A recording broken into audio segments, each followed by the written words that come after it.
Hello. Hello. Is my mic on? Yes. Mhm. All right, perfect.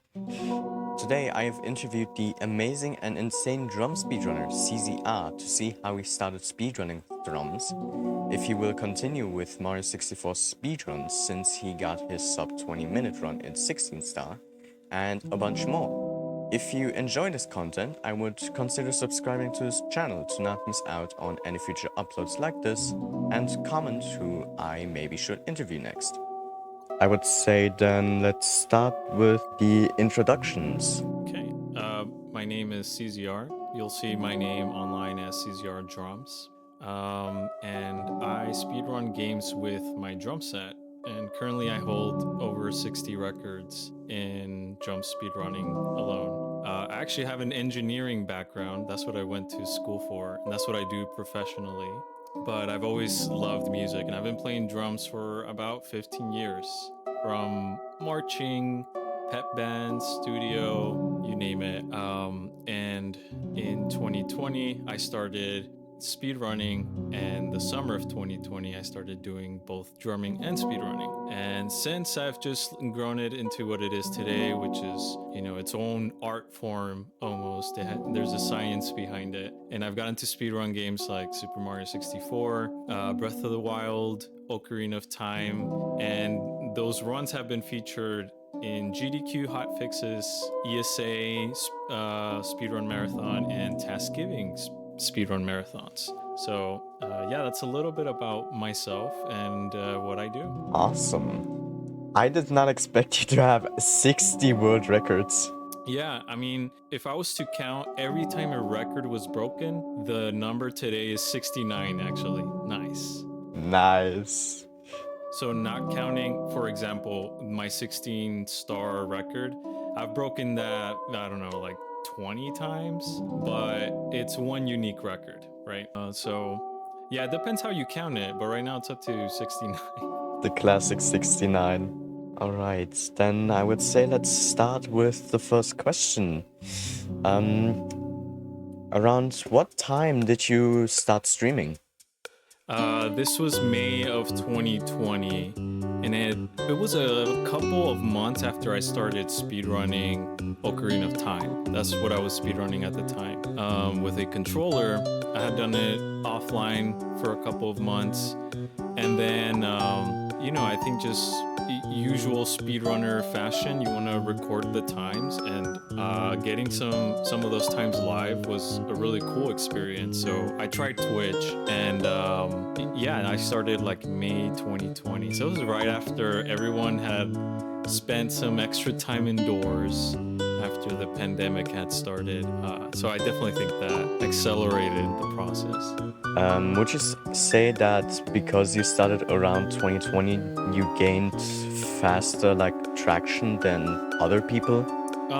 Not necessarily. And I've been asked before, like, was this a way to get more views and more clicks? And not really. I guess I wanted to play drums on stream as kind of like almost a gag, or almost like a, just something fun to do on stream with viewers. But I quickly realized, like, the more time I was spending on drum speedrunning, I quickly realized, like, oh, this is actually kind of fun, and I'm actually quite good at this. And yeah, I definitely, because I was able to spend more time on it back then, I was able to like sort of figure everything out. But yeah, there was nothing. I mean, I remember looking on Google on how to set up instruments to play games, and there was very little information, very little resources on how to even go about that. So yeah, all that extra time that I had indoors, I was basically trying to figure out how to even set everything up, and then from there, how to set it up in such a way where I could actually do speed runs. Yeah, that took a while to figure out. What was your motivation of starting streaming? I think I was definitely feeling, I don't know how to describe it, but I guess more alone during the start of the pandemic. And I thought that streaming some of my speedrun attempts would be a cool way to connect with other gamers and other speedrunners. I mean, at that time, I had already started dabbling in content creation because I had done drum covers and other drumming material before that. So I was familiar with recording, with setting up audio. Setting up OBS wasn't that much different from some other things that I've been worked on. Or actually, I had been using OBS since I started speedrunning to record my runs. I just ended, instead of just recording, I started streaming as well. So it wasn't that big of a shift from what I was already doing. And I think at that time, a lot of creators started streaming, a lot of viewers started going to live streaming because of the extra time that everyone was spending indoors. So yeah, that's a convoluted way of saying like, I'm not entirely sure why I started streaming, but I'm glad I did. It's been a very unique experience. And I think it is definitely what led to me pushing myself creatively. I remember once, like, I saw you, I believe, in one of the videos from Glad Jonas, I believe. I'm not sure if it was Glad Jonas, but I remember I saw you in one of the speedrunning like clips people, and I really found that like inspirational to see you play with instruments instead of like usually with a controller. And so after seeing you play with drums and such, that was very inspirational to me. So I believe around later the next year I started streaming as well, speedruns and such, because I saw you with drums speedrunning, and that also kind of got me back into speedrunning. But then I couldn't find you anymore, not even the video. And I believe around, was it this year? Was it last year? Like November, I believe, that I found your channel again. And yeah. That's really cool. You're not the first person that's told me that they either started speedrunning because they watched my stuff or they went back into speedrunning. And that's just like the coolest thing, right? I mean, that if nothing else comes from my drum speedrunning, just inspiring people to try it out, I mean, that's gonna have like butterfly effect, right? So yeah, that's really cool to hear. And yeah, I've been featured in Glab Jonas's videos. And who else does the speedrun highlights? There's someone else that does it. Cobra J, there you go. And then I've also been featured by Easyscape and Moist Critical on their channels before too. Yeah, actually Moist Critical is the one. Here's a really cool fact, drum speedrunning fact. When I completed the very first drum speedrun of Super Mario 64, I had just hit affiliate on Twitch, and the first stream I ever had as an affiliate was when I beat Mario for the first time. I had tried already a couple of times, but kept getting stuck in a level or something. But in this one, the very first drum speedrun ever of Super Mario 64, Moist Critical went into my stream and gifted me 50 subs. And that was part of one of his videos that he later posted on donating to small streamers. And that's how I was featured in one of his videos. And that was like very early on. That was like what really put me on the spotlight. That's when people started noticing what I was doing. And ever since then, like every year, I have gotten at least like one wave of articles written about the speedruns that I do. So I remember after maybe a month after that speedrun, the very first one, I beat Mario under 30 minutes, and that got like worldwide attention. Articles in the US, articles in Brazil, Portugal, Japan, bunch of places. And that's what really got me to, that pushed me to really explore this further. And I had just been doing it for a handful of months, and in my head I'm like, I just started. I have visions for how far this can go, and yeah, we're still here today. That's amazing. Even articles, like, I could only fucking like dream about me getting an article. Yeah, it's cool, but it doesn't make you rich. Like, it is, you know, that on top of the fact that I've been recognized at a Walgreens, like, should be top peak fame, right? But it's actually really hard to financially support content creation, you know? Yeah. Even with all the articles written, I remember thinking, wow, I made $10 on YouTube after all of the articles, after the wave of all the people showing, and it's like, that's the most I've ever made on there. But still, I mean, I don't know if a lot of people pay attention to it, but like, I'm not doing this for the monetary gain. Like in my full-time job, I probably make what I make in 3 months in that job is more than what I've ever made doing drum speedrunning in the 3 years, you know? So for me, it's become more of a passion at this point. More than a passion, it's just something I'm very intrigued by. And I love the fact that it's very exploratory. No one has done this before. No one has routed. No one has designed controls for drums. No one has practiced actually doing these runs. So all of that is like very rewarding, especially when like people like you that tell me, you know, you got me back into speedrunning and it was inspirational. I mean, that's what it's about. That's the sauce. That's why I keep doing it. Yeah, I can really understand you with that. Like getting that much like support also by doing this is very like awesome, which often keeps you going.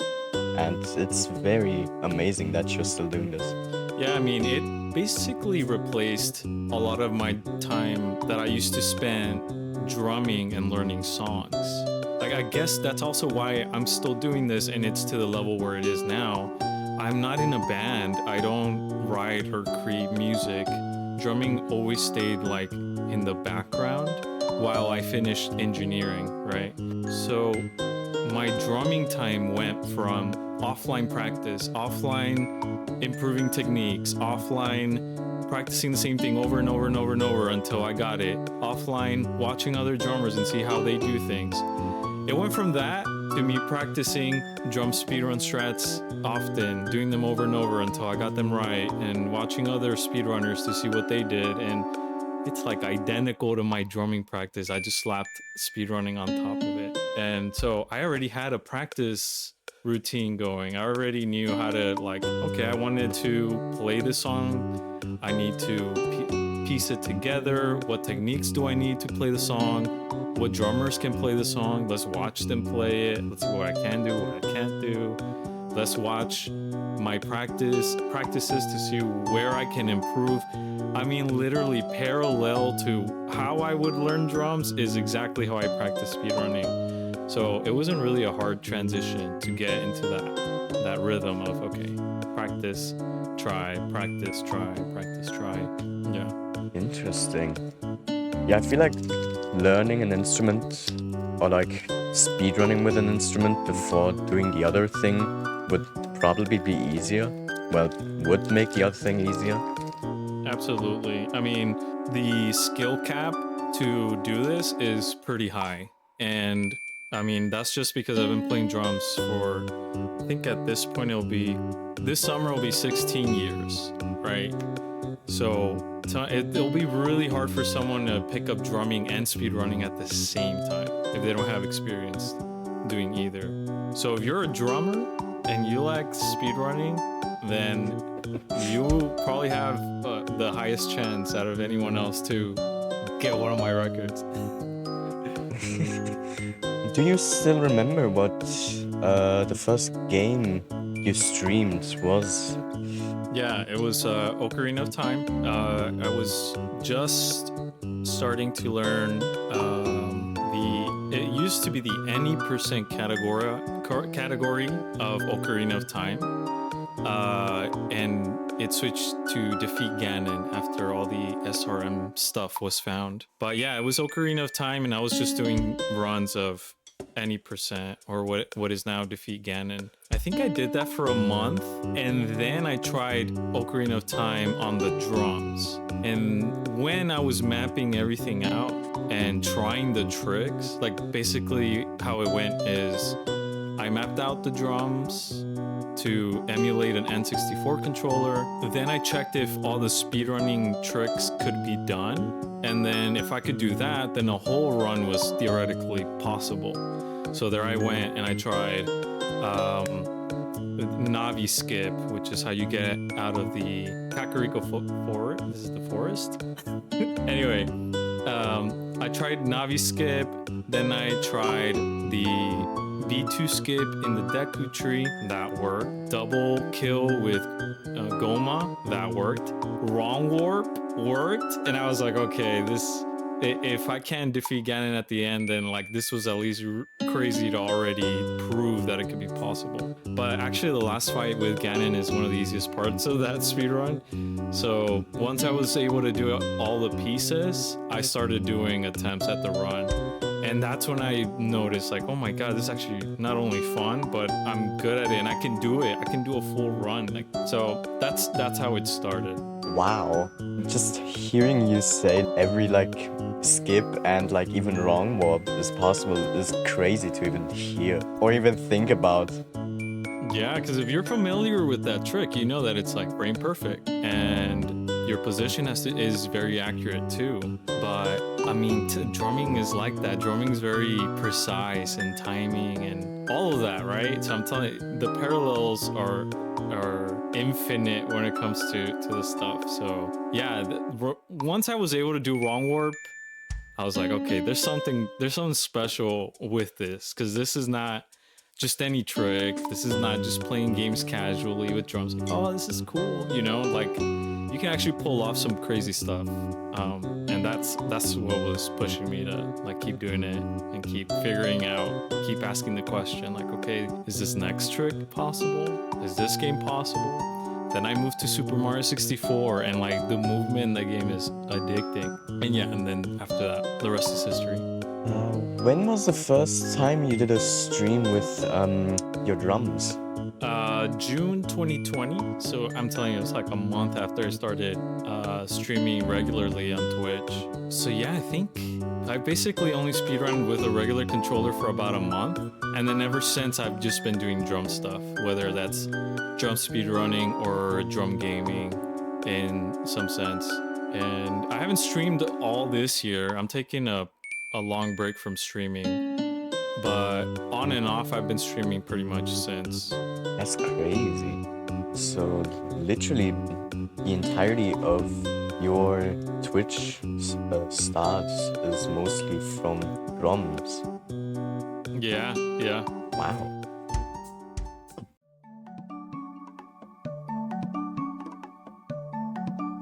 What was your motivation of doing drum runs? It was specifically, I had planned to play drums on stream, right?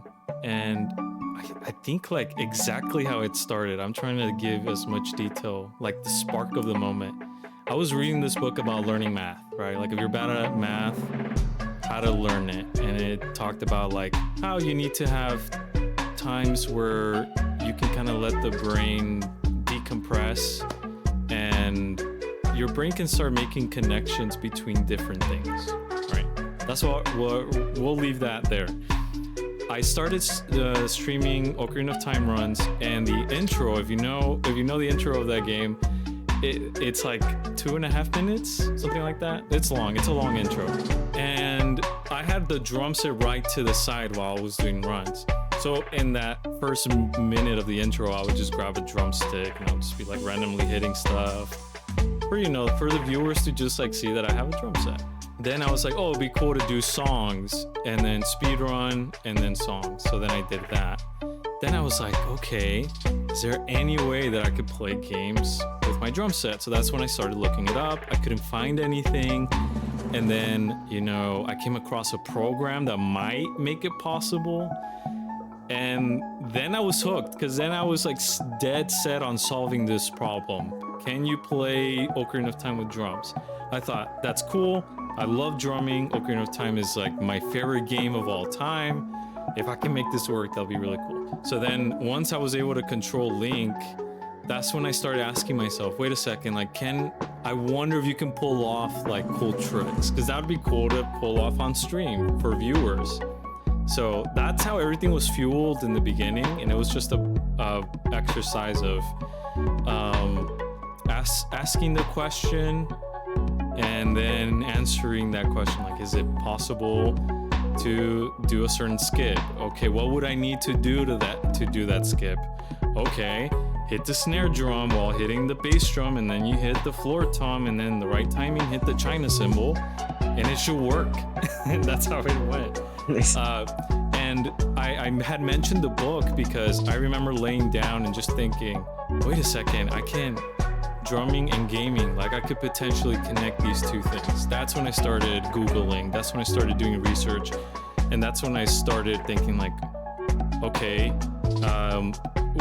what kind of things are possible? And once I started answering those things, and I kept going and going and going and going, and again, I got this drum beat, no pun intended, of question, answer, until the question was, can you speedrun Ocarina of Time with a drum set? Yes.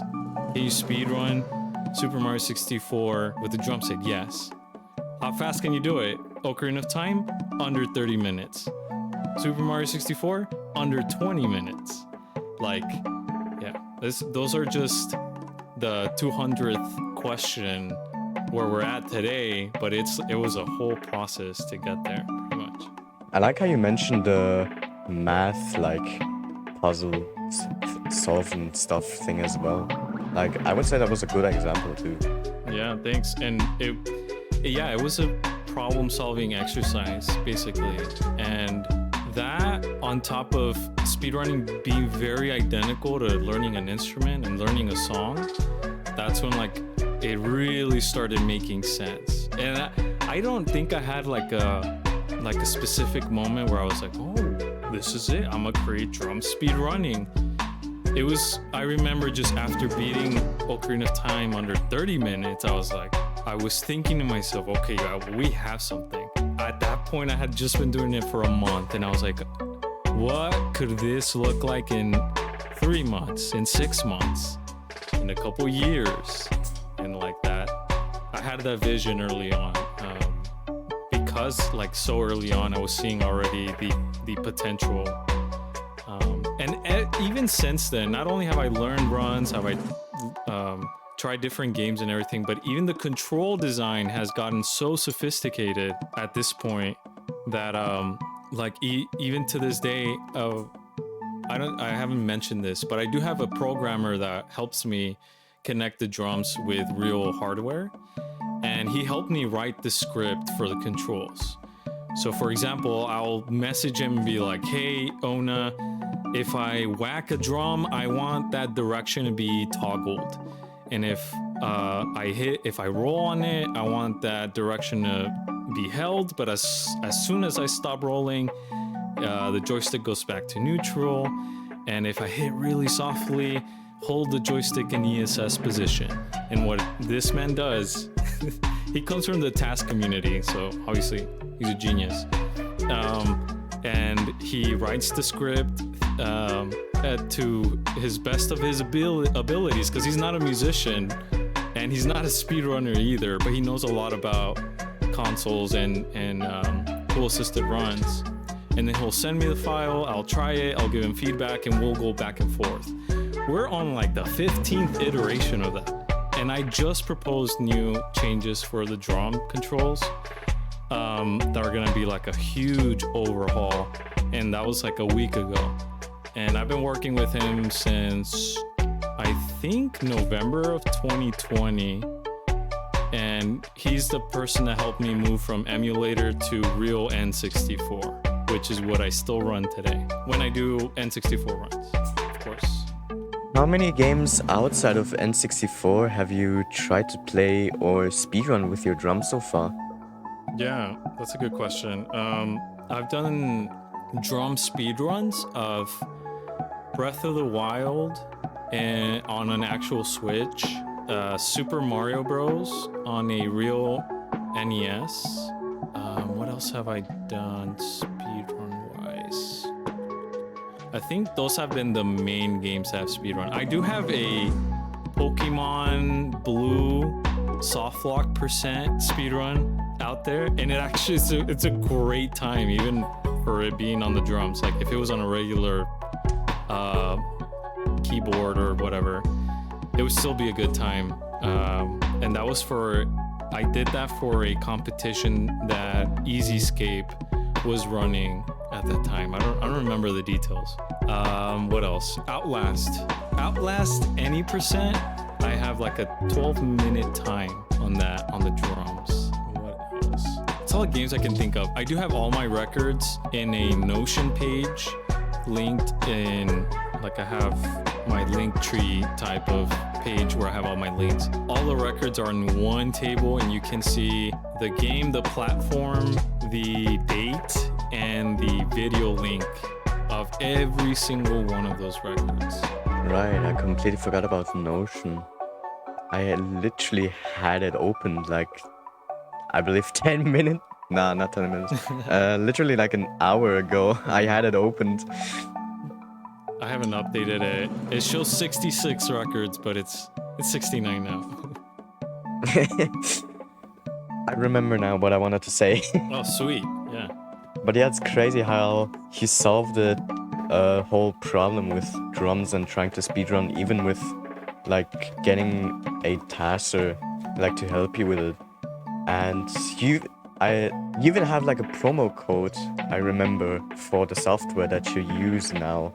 Yep. I can talk about that a little bit, because there's actually different ways to set up instruments to play games. And the way the task programmer person helped me, so Ona, the way he helped me set this up is with the same device that task replayers use. We set that up with a script, a custom script. But the software that I promote and that I have a link for, that's how you can play any PC game with instruments or any emulated games. So I don't use that when I play on real hardware, but I do use it when I play PC games. I guess on the Switch has a very particular setup too. But yeah, I reached out to that company, and they're like a music software, right? And the guy had never heard of instrument gaming or anything. And it's been a very successful partnership since, because anyone who's looking to play with an instrument can use that software to set up anything on the PC. Emulated, a PC game, and I also have tutorials on it on my page. Like, I'm not hiding any of the info. Whatever instrument you have, you'll most likely be able to set it up with just the tutorials.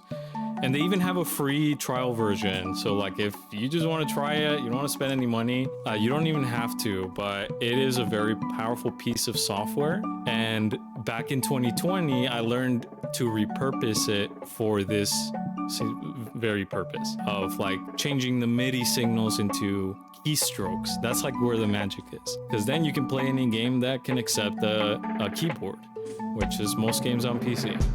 But yeah, I have a partnership with them. Hopefully more partnerships coming this year. I don't know if I can talk about anything yet. But yeah, there's like more than one ways I have things connected. I'm recording some Switch stuff later, so I had to disconnect my N64 and plug up all the Switch stuff. It's like several different things I have to change, from audio to video to how it accepts the inputs from the drums. Yeah, it's a nightmare actually. Yeah, I can imagine that entire like mess of cables probably too. I have a picture on Twitter of my setup. It's beautiful, right? I can play drums. I have my screen here. I can do desk stuff. I have all my consoles right here. I can see them. I can turn them on, reset them, everything. But the amount of cables I have, gross, disgusting. But it's the price that I pay for having this type of setup. So I'm okay with it. I mean, I'm not okay with it, but I'm okay with having a neat setup.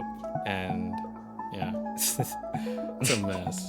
Yeah, the entire cable mess is... I would be completely like out of my mind seeing like that many cables. I purposefully like have stuff between me, like my eyes and the cables. So I rarely see it unless I like go back there. And then it's like, all right, let's see what cables What? Oh, here's another cool thing that I need to make a video about my setup because it's so complicated at this point. But like I have a switcher, a control switcher. So if I wanted to play on the N64, I can just switch it, and it's connected to a 12-foot long extension. So I can basically like sit back there and relax and just practice anywhere in my office, basically. And then whenever I need to, I can just switch back to the drums, and it's beautiful. Crazy. But yeah, that's why I also have all of my cables like behind my screen so that I don't see the entire mess that I have. Yeah. Sometimes you gotta do it. It's alright. What other games will you speedrun now that you have beaten Mario 64 in under, was it 20 minutes? Yes. There's definitely a lot of games I want to try, even if it's not full speedruns. So for example, I've tried Elden Ring, I've tried Celeste, I've tried Dead Cells, I've tried Minecraft, I've tried GTA 5, Super Smash Bros, and probably more games than that. But games that I want to try in the future, like this year, I definitely would love to beat Elden Ring with the drum set, like the full game. It's so hard. That's a hard game already. But doing it with the drum set would be really cool. Celeste beating the game and potentially doing a full speed run, that would be amazing too. Dead Cells, I don't know if you're familiar with that game. Very fun, difficult game. I would love to complete that game fully. I don't know if I'm gonna do speed runs of that. I'm definitely gonna revisit some Super Mario 64 categories that I've done before. I don't know if 0/1 star is possible on drums. I've been able to do the LBLJ on the drum set, like seriously, full on. But I still have not been able to do the SBLJ, which is like infinitely harder. I think I've done it once with a controller, and I have like more than 100 of attempts under my belt. And I've tried it on drums, but it's not any easier, of course. I want to revisit Breath of the Wild, and even if it's not for beating my PB times, just to get familiar with the controls again for Tears of the Kingdom, which is coming out in a couple months. So I'm definitely going to be doing some Tears of the Kingdom drum gameplay, and we'll see how the speedruns are, because the Breath of the Wild drum speedrun is insane. All the R&D that went into making that happen was insane. So I mean, but it's cool. It's really, I think it pays off once like I'm able to complete a full run on the drums. Anything else? The Mario movie? No, on drums. It's like control the mouse, move to watch 4 times the speed, wait till the movie finishes, and that's a speedrun world record, you know? That's the best speedrun you can do. Hey, you're giving me some like April Fool's ideas or something. There's also, do you know when this is coming out? You said a couple months maybe? I think, if I'm not wrong, it's the 6th of April. Okay, so I might be able to talk about this. I'll let you know. And like if I don't want you to feature it, that's fine. But something I've been talking about with my patrons is doing a... So I know that was like a lot of different words and stuff, but that's what I'm gonna be working on in the next couple of weeks. So I learned the Super Mario Bros. 3 speedrun already. I've tried a couple of the skips on drums. It looks like everything will be possible, so now it's just about recording all the sections, putting them all together, and you know, yeah, I can already think of how much more efficient this process would be instead of having like an insane time in that category.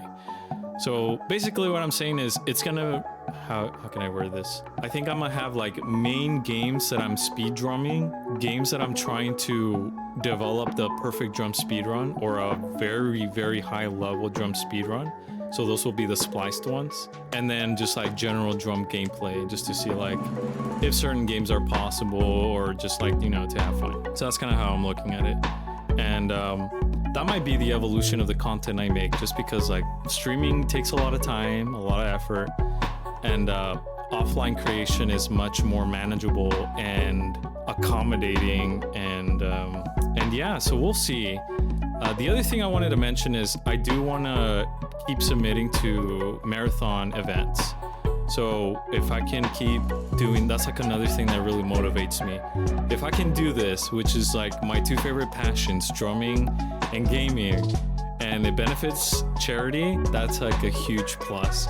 So I'm gonna keep learning runs. I'm gonna keep exploring different games and different strats, and hopefully it will, at the very least, help raise money for charity, and at best makes me rich. No, I'm kidding. No, at best it's like I don't know, there's honestly nothing I can say right now that would be a realistic representation of how far this can go. That's where I'll put it. I don't know how it can look like in the future, but you know, when I'm making my content, I don't just have people who can watch now in mind. I'm also thinking 30 years from now, how can my content have an impact? That's why like I'm very passionate about what I'm doing now, because I understand the nicheness, the uniqueness of the content. I think that it will provide like longevity to the stuff that I'm making, because it's so unique and no one else is doing it. So yeah, just all that to say that like all the things that are going on in my head that I would like to try, I get so many ideas, I write them down, I don't always get to all of them. Some of them are horrible, some of them are really bad, but that's just kind of how it goes. I mean, that's how it is. A lot of experimenting, a lot of you know, finding yourself in the art. That's gonna be very interesting to see you. Talking about the topic of Mario 64, do you think you will be able to get any lower with your time? I think so. Simply just reacted to my 16-star record run, and so I got the chance to watch the run again, and I haven't seen it in its entirety since right after I had posted it. And it was also a good time to just kind of look at the mistakes of the run, right? It's not perfect. There's a handful of mistakes in the run, nothing major really, but you know, certain movement mistakes. I didn't have like any deaths. I can think of like the red coin star in LLL, trash. I don't think I had anything else that was super bad, but in Bowser in the Sky, I did right before, like the long jump you do right before the Goombas in the last pipe. I fell down and lost like 15 seconds to a part of the run that's like usually not even a problem, but it's because there's certain invisible hitboxes in the rotating platforms in that level, and I hit one of them, right?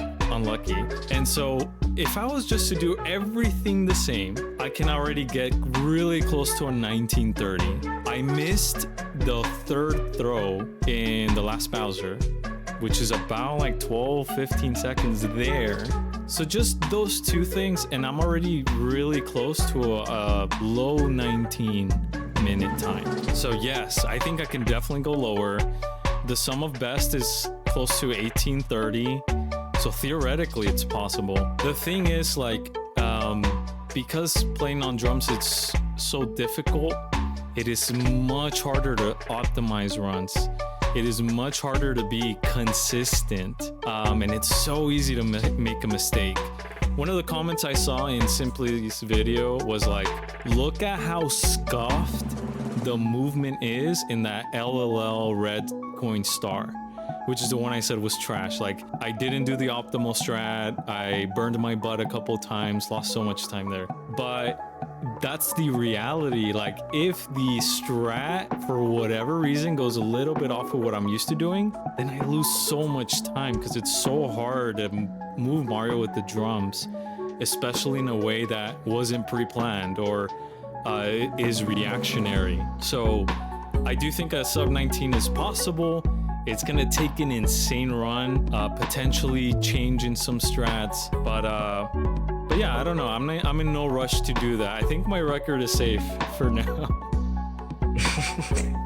Have you ever like broken something in like a speedrun because you reset and got so mad?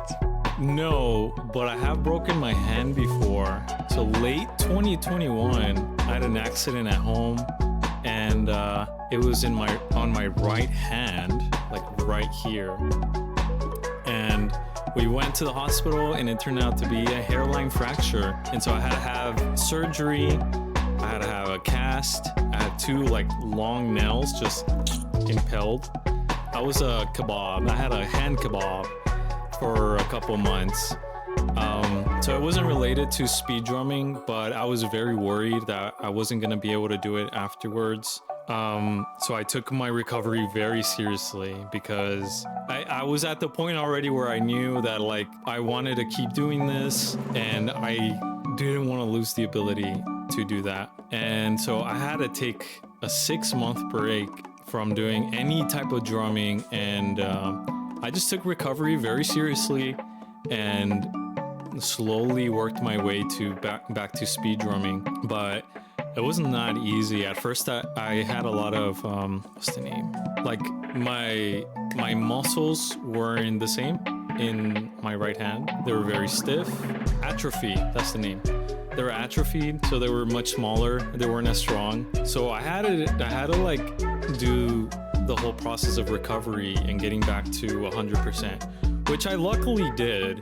Although I still get hand pain every now and then, my hand is fully functional. But it also forced me to take warming up and stretching very seriously. I mean, I do it even on days that I'm not gonna drum. I'm stretching my forearms and my fingers, and it almost has become habit. Like, I haven't done it in this interview because I'm trying not to just like use my arms a lot. But if I'm just talking to someone, like I'll just like start stretching my fingers and my wrists and doing this and doing motions. I mean, I take the range of motion, the endurance, the health of my forearms and hands very seriously after that injury. Now, how mad I've gotten with speedrunning, I can tell you, I remember the most mad I've ever been during a speedrun was when I first tried the 120 star speed drum of Super Mario 64 and the 100 coin star in Rainbow Road. That's all I have to say. Oh my god. I mean, you should know already, it's a pain. But okay, I'll say more. It is. It took me, I think, 1 hour out of the 5.5 hours that speedrun took to get all 120 stars.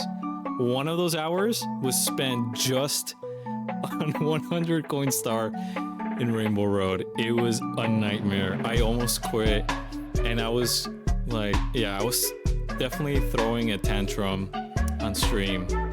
But hey, I ended up doing it. I finished the run, and it wasn't satisfying. My body was dead like after that run.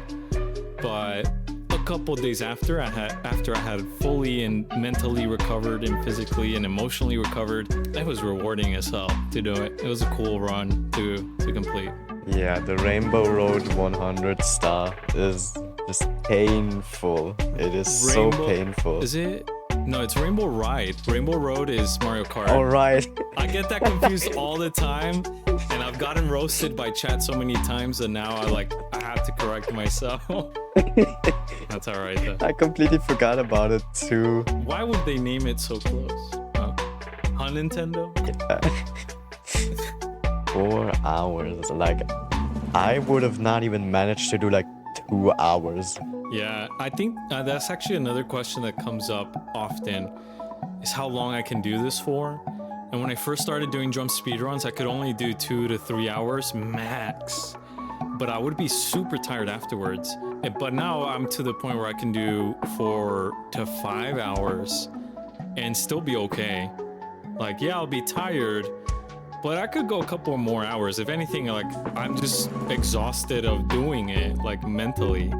So I just need to take a break. But it got to the point where I was not getting tired after a couple hours. But that just comes from doing it over and over and over. And the main drum rudiment that I'm playing is the double stroke roll. Right, right, left, left. So it's just doing like 80% of what I'm doing is just that. So I'm just there like. So can you do this for 3 hours?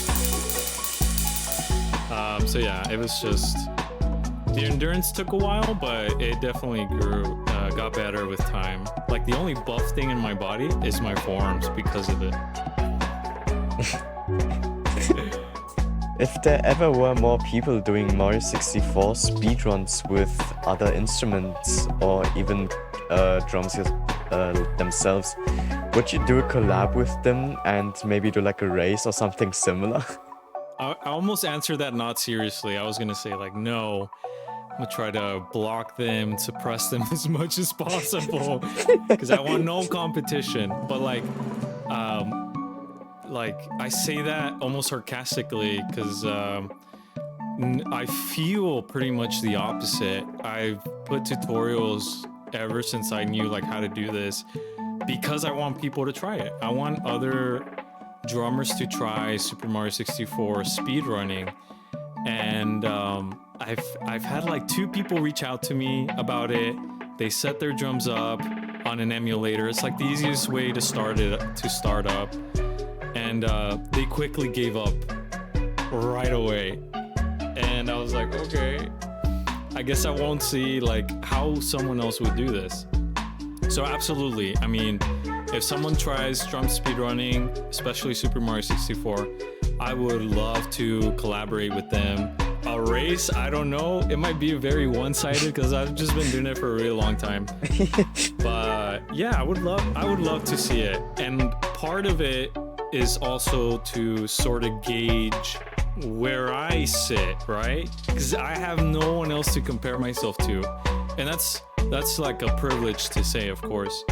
But at the same time, I can very easily fall into like being, how would I say this? Complacent and being like, oh, I'm good. Like my runs are good. And I don't know. I have like this arbitrary goal or arbitrary pressure to keep doing this, right? Although I have no competition. But because I'm just acting like there is. I'm acting like there's someone else out there who is also trying to do this and trying to beat records and stuff. But very much like how the speedrunning community operates, which is open information, any new strats are shared, any tips on the run, any help that anyone needs. Like I've always had a positive experience in the speedrun community when it came to that. And so I've been very intentional to do the same with drum speedrunning. If you're interested in it, I am here to help and I support you. But I also understand that it's difficult and it's not for everyone. So, you know, totally up to you. But yeah, no gatekeeping here, no gatekeeping info. There's no corporation behind this. It's literally just me. I'm not trying to sell, right?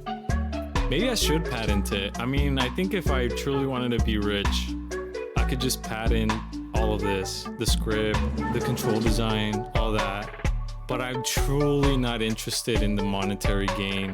Like I'd rather have everyone have the info on how to do this, and I want to see how other people do it. And if they do it better than me, then great. I mean, that's what it's all about, right? I guess that brings up a good point. Like, I do think that there will be someone who breaks my records in the future.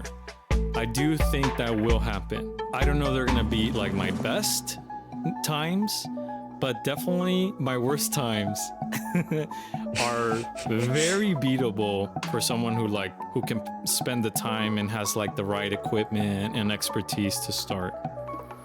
But yeah, I hope to see more drum speedrunners, but I have seen an uptick of instrument gamers. I've collaborated with musicians who play Elden Ring with saxophone, piano, harp. I've seen people play games, what else, with their voice. I've seen Guitar Hero guitars, which is not like necessarily an instrument, but it's a controller. Like all of this is just like instrument controllers.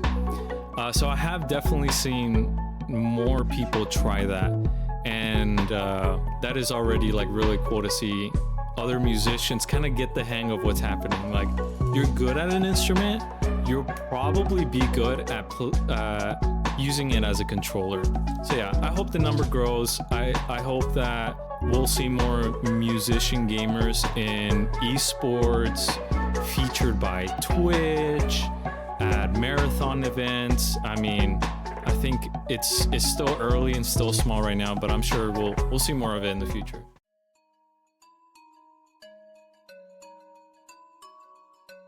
When was the first time you started to learn drumming?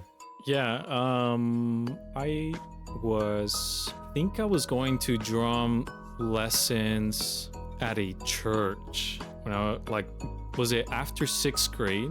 I had just started band in 6th grade and I chose percussion. And so I was already sort of familiar with percussion and holding the drumsticks and, playing very simple rhythms. And I took a drum lesson and, basically learned just how to incorporate my foot too, because the hands are identical to any other percussion that you might play. And the rest is history. Then I started learning how to play songs from like Linkin Park, 3 Days Grace, Papa Roach, Lower Definition, very underrated band there. And I started learning how to play the drums to these songs.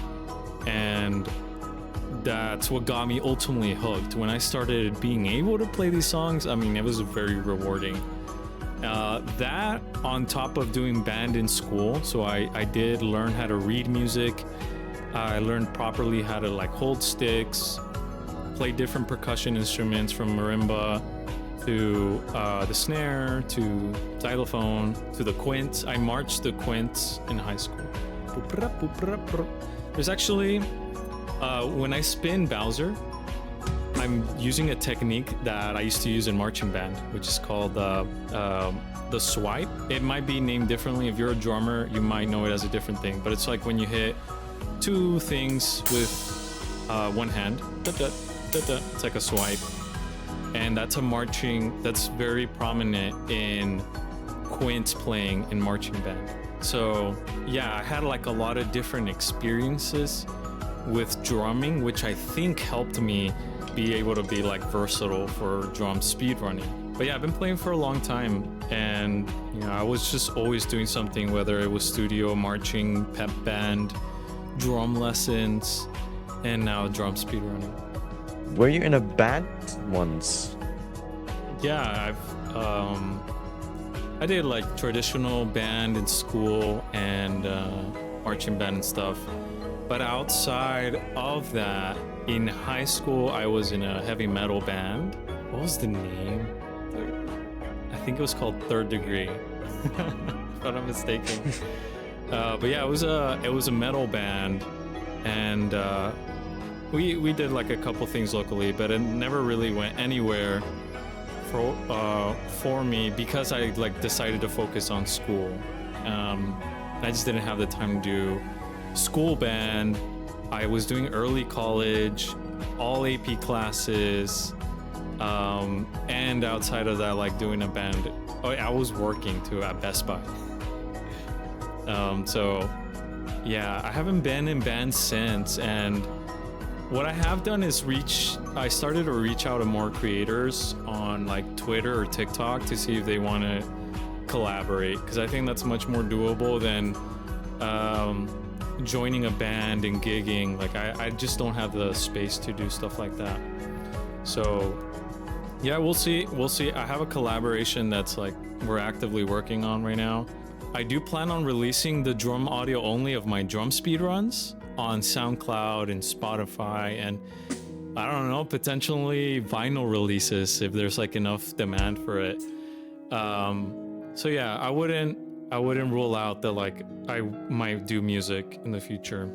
I've always loved music, but Yeah, only one band, and it was a heavy metal band. I love it. I love heavy metal. I love metalcore. It's like my favorite genre of music to jam out to.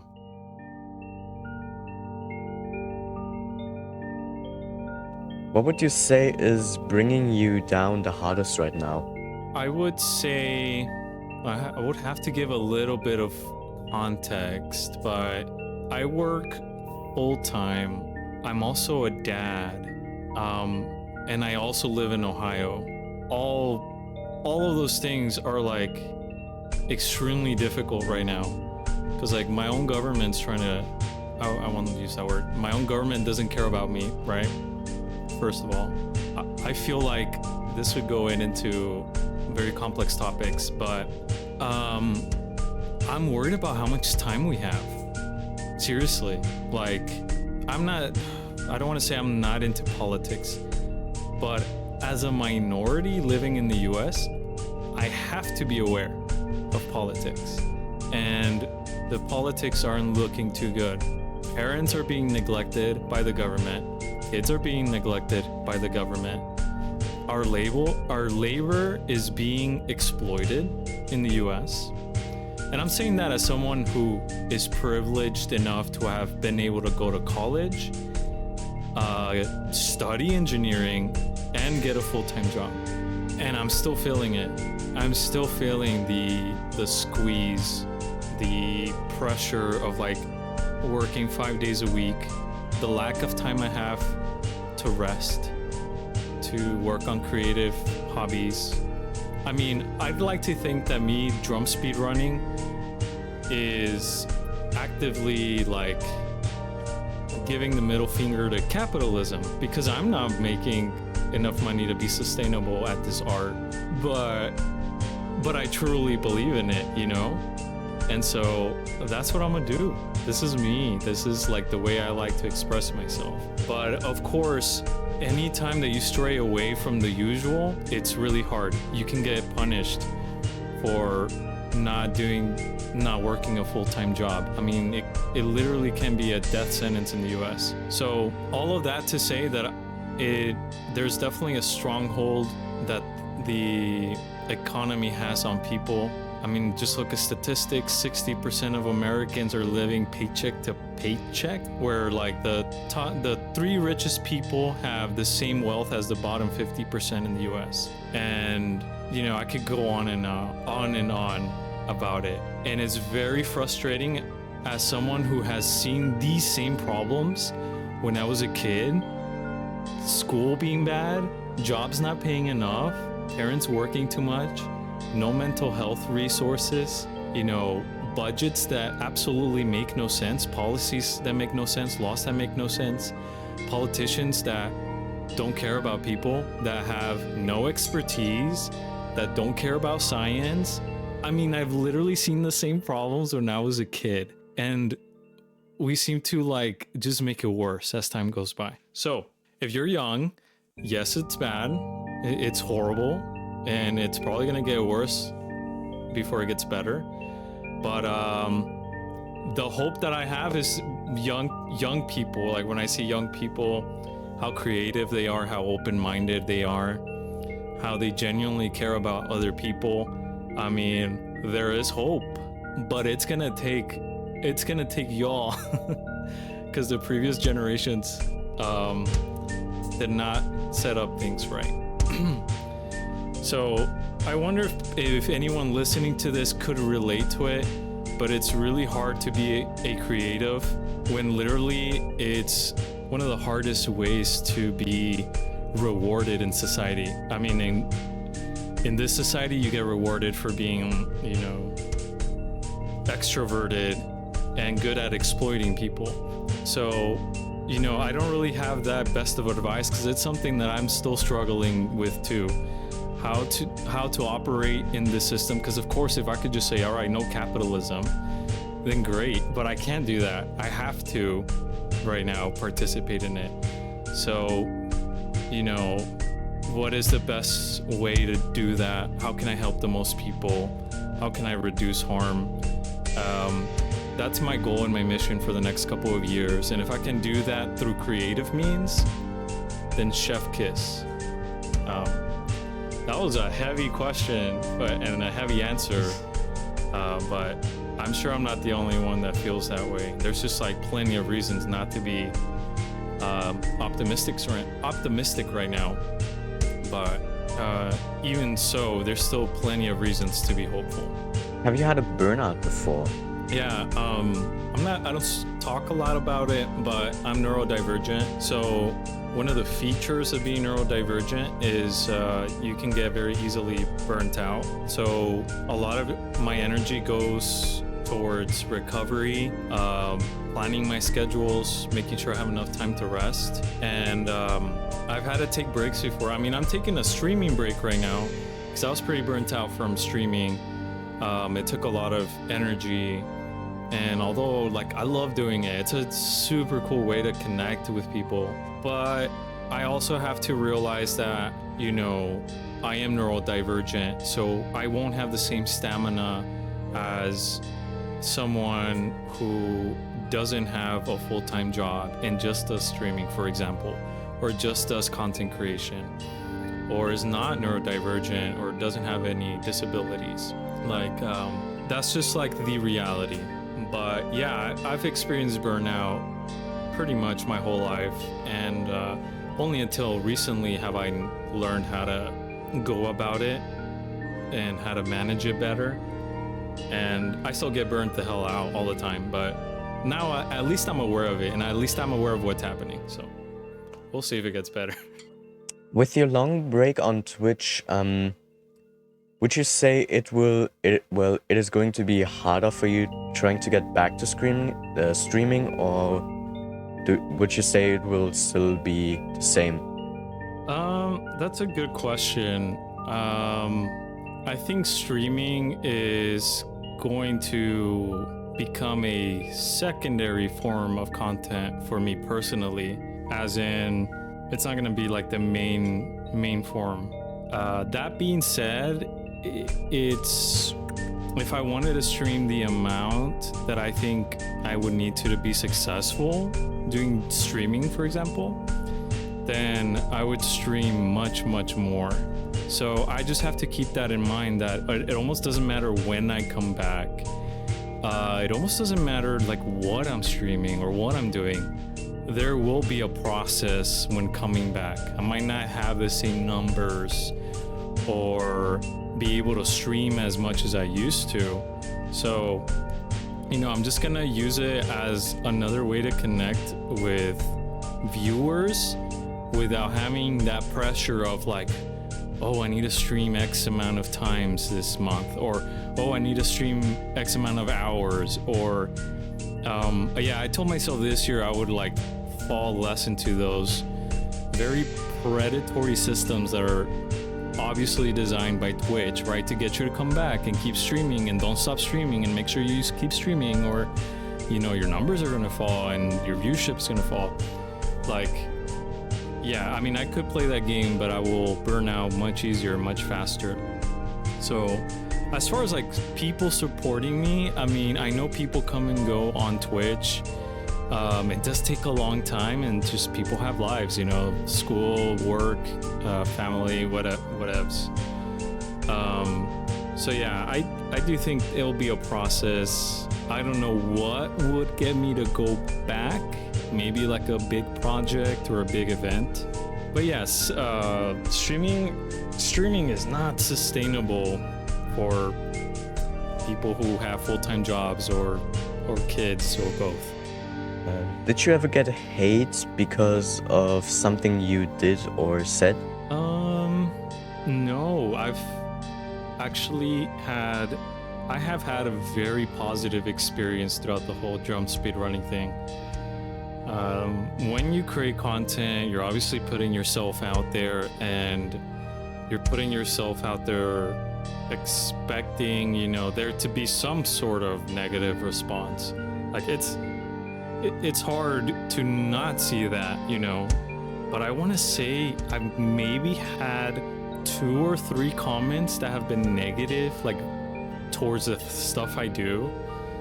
And it's been stuff like, you know, you already posted a video very similar to this, and this was referring to my 16-star runs.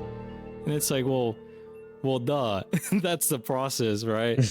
So no fault to them. I mean, it just wasn't content for them. I'm trying to remember what other negative comment I've had. I think the most negative comments I've seen have been from like Facebook, and it wasn't even me posting stuff. It was a gaming news organization posting something about my drum speedruns. And there I did see more negative comments now that I'm thinking about it. And it was stuff like, oh, well, he has the time to do that, so of course, or why would anyone do this? Or, you know, just questions like that. But again, it's hard to see it as negative because it's just people that don't get it, right? Like, I hate on golf, but it's because I don't understand golf. You know, like no one should feel bad because I don't like golf or I hate golf. But, you know, like it's been a very positive experience actually. And even in Simply's reaction, you know, I was scrolling through the comments and I'm like, if I see one negative comment, I'm gonna cry. And I didn't. So I didn't see a single negative comment. So that's been great. It's hard for that to happen. It's hard for you to make content and to not see like negative comments like that. But I think that just speaks to the uniqueness of what I do, and my personality isn't to like, okay, maximize. We gotta maximize. We gotta get as much money, and I need to grab as much of your attention and pay attention to me, and you know, like. That gets rewarded a lot in social media, which is why you see it everywhere. But I've tried to, you know, just put myself out there my way. I guess it's the best way to describe it, really. And I think that has paid off because people, they see my stuff and they're like, oh, okay, it checks off. Also, my stuff is very polished. Like, I'm not always posting the behind the scenes, all the dirty stuff, all the practice, and the finding routes and the repetition. So you also have to keep that in mind. The stuff I'm posting, it's my world records or my polished strats, and so there's obviously an element there that plays into why I get positive reception. But yeah, it's okay if I do. I feel like in the future, if I do get more negative reactions or negative feedback, like I have enough support from viewers and people who have been following me for a long time to know that like my stuff is good, my stuff is valued by the right people, and I don't need it to be valued or appreciated by everyone. So very fortunate to be at that point of my like creative journey where I do feel validated, so it almost doesn't matter if I get a ton of hate. It doesn't. Oh, I do have to point out one other thing is that obviously because I'm male and I don't have a thick English accent and I'm light-skinned, all of those privileges are also a reason why I haven't gotten a lot of hate. Like if I was darker skinned, or if I was a woman, or if I was part of the LGBT community, then I'm pretty sure that I would get much more hate. So I do want to recognize that. I'm saying that from a place of privilege, because not everyone has that privilege. I mean, I cannot imagine being a girl and doing streaming, because holy crap, the stories that I hear. I have never been sexually harassed in my DMs. It is crazy. And like it might happen, but like the chances of it happening, very low. The chances of my bodily autonomy being like attacked, low, because I'm a dude. And it's really fucked up that that's the way it is, but I want to like make sure to highlight that, because if you've made content online and you've received little hate or little harassment, then you are in a place of privilege, right? So yeah, don't hate people. People are different. I don't know what else to say. Right, we're now at the last part, which is the surprise questions. Ooh, shoot. Right. This is from Yumi and Annie from the previous interview I have done, and they have asked you this. If it would load. There we go. All right. I'll watch it. Give me a sec. What question do we have to ask for the next interviewee? Oh, that is a good question. I don't know. Right, you guys have to ask also. Do you wash your eyes? Wash your eyes. No. Rice. Rice? Oh, You you don't? want, I was gonna ask a rice question too. What the fuck? Wait, rice? I thought What? What was ice. your rice question, Annie? Oh, rice. Yeah, Annie, what was your rice question? I Okay, was right. just thinking about one. Is it just one I never question? come to it. But I'll make a rice question right now. Would you rather Ronald McDonald make you rice every morning and it tastes like McDonald's, or Freddy Fazbear make you rice every morning and it tastes like pizza? Hmm? Hard question, I know. Very Oh, hard. that's a hard question. I'm gonna go with Ronald McDonald because as a 90s kid, that propaganda hit me much earlier in my life when I was way more susceptible to it.